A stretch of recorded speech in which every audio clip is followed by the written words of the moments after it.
Hey everyone, this is a walkthrough of the first practice test.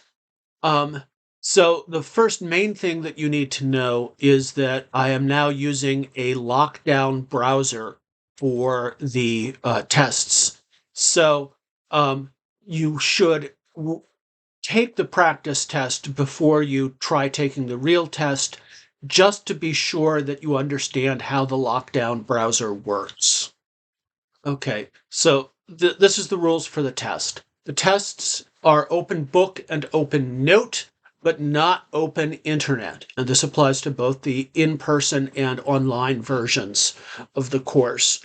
The rule is mostly set, though, by the constraints of the online course. So I don't want you using ChatGPT. I want you thinking for yourself. This is a course on thinking for yourself, and you need to practice thinking for yourself. Um, However, I find that a lot of the online proctoring tools that involve turning on a webcam are really intrusive, and not everyone has a webcam. I don't think that's fair. So, although you can't use the internet because I don't want you accessing ChatGPT, you can use physical things in front of you, like your notes. And this is fine too, because if you're taking good notes, that's educational. That's part of the process. So ideally, I would be happy if you get answers right because you took organized notes and you can just find them in your notes right away. All right. So the online test will be, as I said, done using the lockdown browser, which will prevent you from accessing other websites, including ChatGPT. But we're not requiring a webcam. Um, Information about how to use the lockdown browser is on the page right above the practice test. So you just need to install some additional software.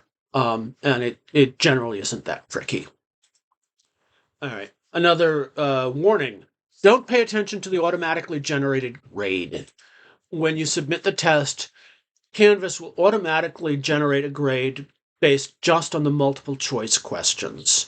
So it will give you a 0 for all the short answer questions. Don't panic. This isn't your real grade. I go through the real test and I grade everything by hand. That includes also the multiple choice tests, which I don't like the way Canvas assigns partial credit. So I do everything by hand.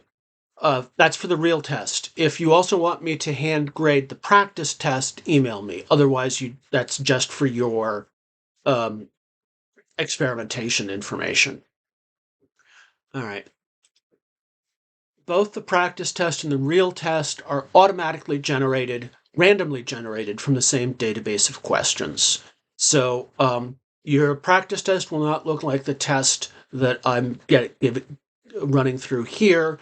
Your real test will not look like your practice test. There may be some overlap just because that's the way randomization works. Okay, so let's look at the practice test. First question. Explain what is meant by content neutrality as the term applies in logic and critical thinking in 20 to 30 words. So this you should remember from the very first class. And you can, for this question, either use the exact same wording that I gave in that class if you've written that down in your notes, or you can put things in your own words, as long as you're capturing certain essential aspects of the meaning. So here, content neutrality, it's a feature. Content neutrality is a feature of the way we study critical thinking. I also use this question in logic, so that's why that's there. But we'll just talk critical thinking. We study critical thinking where we set aside the content of an argument and look at the way the person is arguing for their conclusion. The idea is that we're not particularly concerned with any one political view. We're not concerned with any one topic. It could be, it doesn't need to be it can be in any aspect of life. It could be science, law, medicine, sports, whatever. Just what are you going to have for dinner tonight? All of this falls under the purview of critical thinking because we abstract away from the details of all those topics and just look at the way people are presenting arguments. All right, so next question. Which of the following is the best definition of an argument as the term is used in this course? So that gets back to the thing I was just talking about in the previous question. We abstract away from the content being argued about. We just look at the argument itself. So what is an argument? Well, we've got some answers here. An argument is an effort by two people to reach a rational, uncoerced agreement.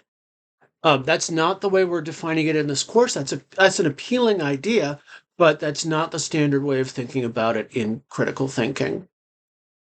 An argument is a connected series of statements designed to convince an audience of another statement. Yes, there we go. That's the one. But let's read through the others just to be sure. An argument is a disagreement between two people on a philosophical issue where each side tries to persuade the other that they are correct by any means possible. No, and that is what you might think if you weren't taking this course, right? So you're just using the ordinary meaning of the word. So the wrong answers are weighted. Some of them are wronger than others, and you lose more points because it makes me think that you're just guessing. Actually, I think the wrongest one on this one is the last one. An argument is a kind of verbal fight, a power struggle between individuals with conflicting interests. And so, yeah, the other one, an argument is an intellectual process based on contradiction. The first one and the fourth one both get at ideas that are related to argument, so you would lose fewer points for answering those. Okay. We're talking with your friend Cindy, and she puts forward an argument with premises that you completely disagree with. So we know that the argument isn't going to be sound. That actually rules out one answer already. You would never in a million years think those premises are true. However, you have to admit that if those premises were true, Cindy's conclusion would absolutely have to be true. So which of the following best describes Cindy's argument from your perspective? The correct answer here is valid. Like I said, it's not going to be sound because from your perspective, the premises are false.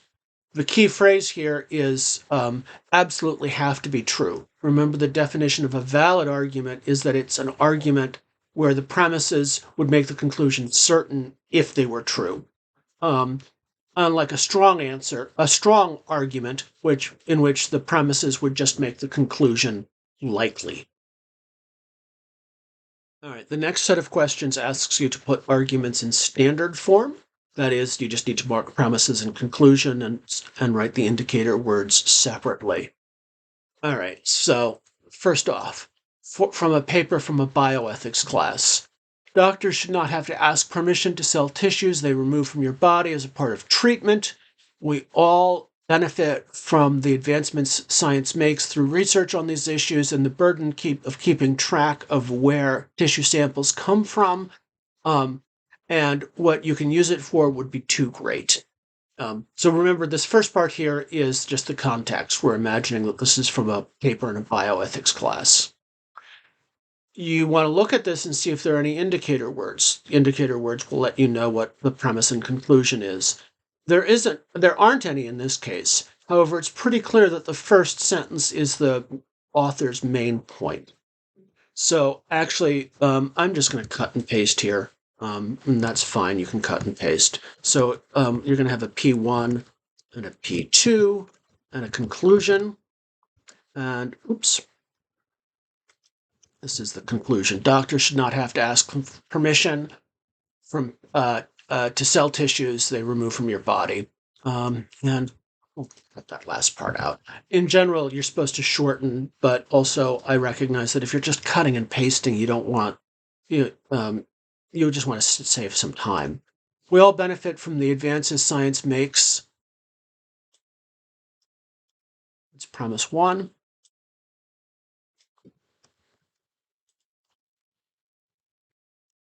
The burden on keeping track of where each tissue comes from and what you can do with it would be too great. That's premise two.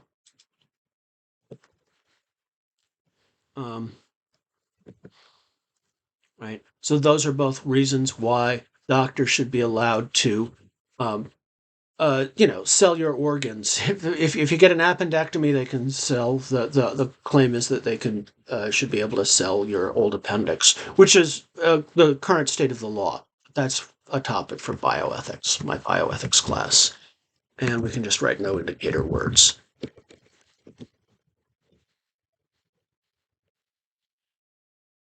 All right. Next up, from a academic article by Iris Marianne Young comparing the liability and political models of responsibility. So this is some kind of philosophy article that you might be assigned in a class. The key thing that should leap out at you is that word therefore, right? So that means that what follows is the conclusion. So we can go here, conclusion. We need an additional model of responsibility. Ooh, but look at that. I was cutting and pasting, and you see what else leaps out? Because that's a premise indicator word. So now we want to zoop this up here. This will be P2. So this is this is a conclusion middle argument, right? You've got the word therefore and the word because. So this is going to be your other premise. Let's just stop and look at this for a second. P1. The problems we face are large-scale structural problems, often global in scale. P2, the liability model only works on the small scale. Conclusion, we need an additional model of responsibility. So if you had left the premise, if you had left P2 in the conclusion and left the word because in there, I would have taken off at least 4 points. And then you can say your indicator words. Indicator words are because and therefore. All right, the next step is one where you have to decide whether something is an argument or not. And if it is an argument, then you put it in standard form. If it's not an argument, then you have to explain what kind of non-argument it is and sort of just why it's not an argument.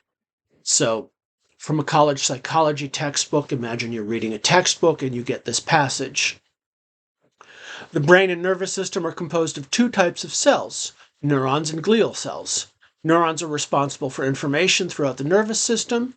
Glial cells constitutes the support system for the neurons. For example, glial cells take away waste products from the neurons and keep the neurons' chemical environment stable and insulate them, allowing them to do their work more efficiently. Yeah, I mean, I don't fully understand all the details of that. I'm not a biology teacher or brain science teacher, but I can tell that this is just listing facts, right? None of these ideas really support the others. So this is not an argument, this is an expository passage.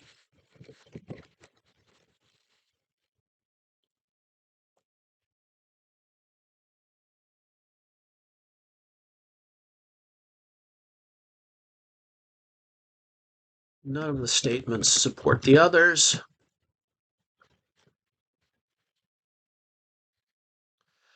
They just provide more information. That should be a separate sentence.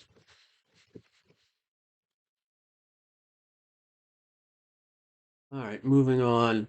Now, for the next two, we've got 3 parts to the instructions. So it's important when you're answering this to be sure to follow all 3 parts. You should probably number them to be sure you're getting them all. And here we don't just write in standard form. We identify whether it's inductive or deductive, say whether it's valid, strong, or weak. And remember to use the right kinds of terms, evaluative terms for the kind of argument you're dealing with. So deductive arguments are either valid or invalid, and inductive arguments are strong or weak. All right, so here we've got 2 people working through a math problem. So the question is, what is 8 times 10? I'm sorry. The main question is, what is 8 times 12?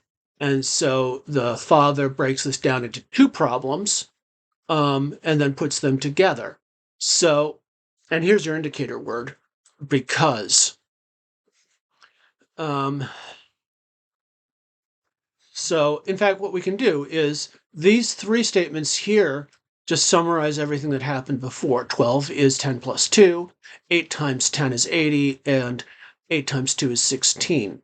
So we can do it like this.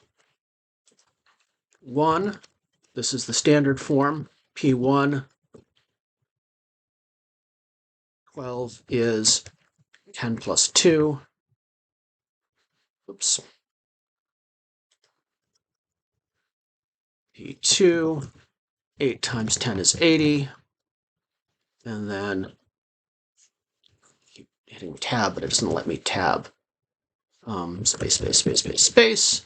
P3, 8 times 2 is 16. And then we can get our conclusion,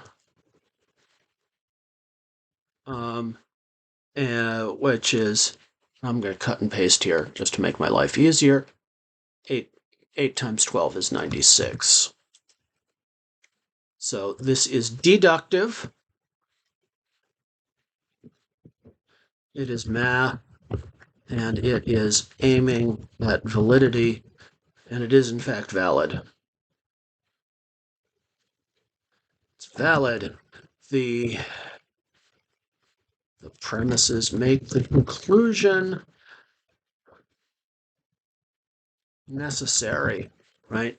So you're doing math, you're doing it right, it's deduction, and it's valid. All right, next up, Susan wants you to try her cold remedy.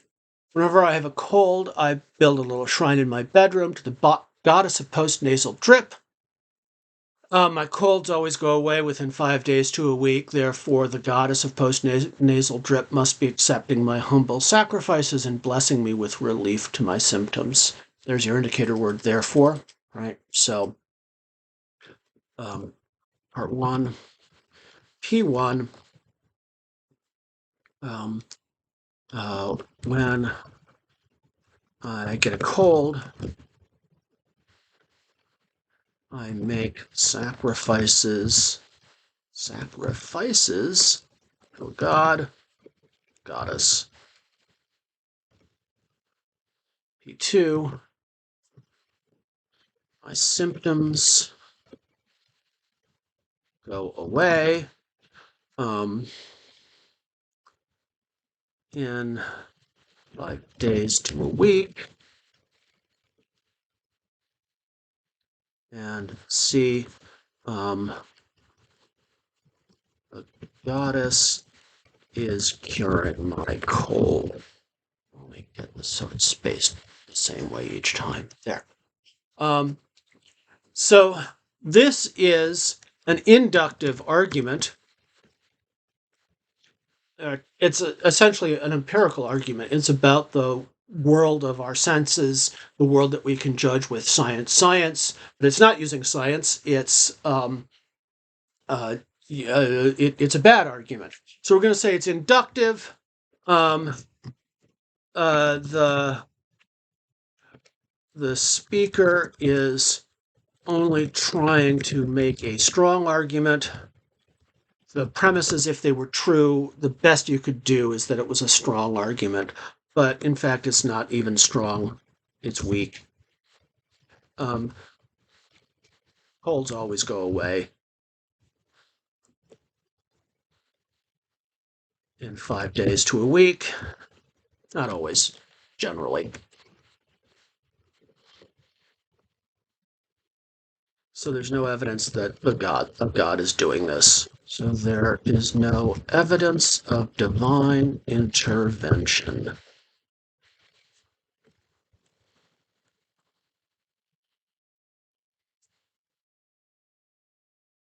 All right. Last two. We get one. There's going to be one on social epistemology and one on cognitive bias. So confirmation bias. Confirmation bias is a cognitive bias that leads one to discount or ignore evidence and arguments that contradict one's current belief and seek out arguments and evidence that confirms them. Right. So that's the correct answer.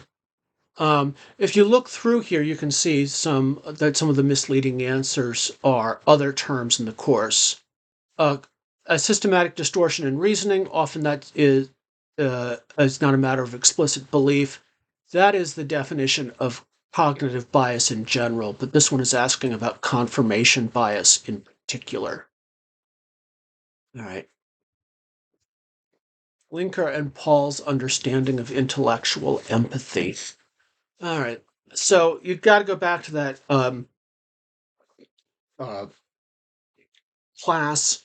And when we were talking about intellectual empathy, I said that the standard way of doing it was the way that Richard Paul does, which puts a heavy emphasis on the intellectual side of intellectual empathy.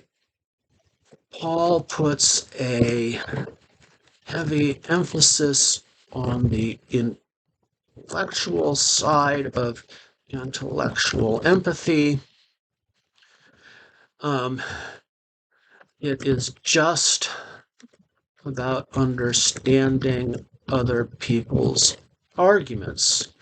Linker brings in the emotional component and insists we must understand their motivations. Oh gosh, look at this. I said that you should do 50 words at least, and I only did 33 here. Okay, so let's expand this further. It is about understanding other people's arguments, reconstructing them fairly, and reasoning from their principles, even if you do not agree.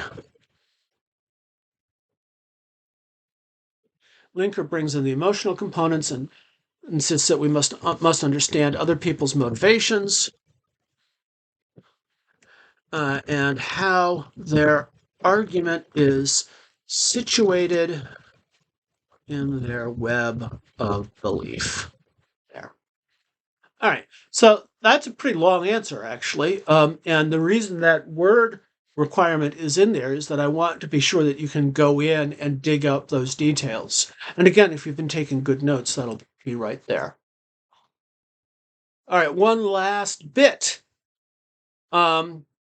At the end, there's an optional 0-point question which asks you to explain any answer you give. This is for the multiple choice questions. And this is because I do this because often multiple choice questions turn out to be vaguely worded and you don't realize it. So people give you the wrong answer because they were interpreting the question differently than the test writer intended. So the purpose of this is mostly to catch that sort of mistake, but it also just lets me know where you're coming from. And with multiple choice questions, I give partial credit all the time if I can understand the mistake you made. So you don't have to do this, but it can help sometimes give you additional credit for an answer that would otherwise be incorrect. All right, so that's your practice test walkthrough. I suggest you take the practice test on your own. At the very least, to be sure that the Lockdown browser works for you, and then you can take the real test.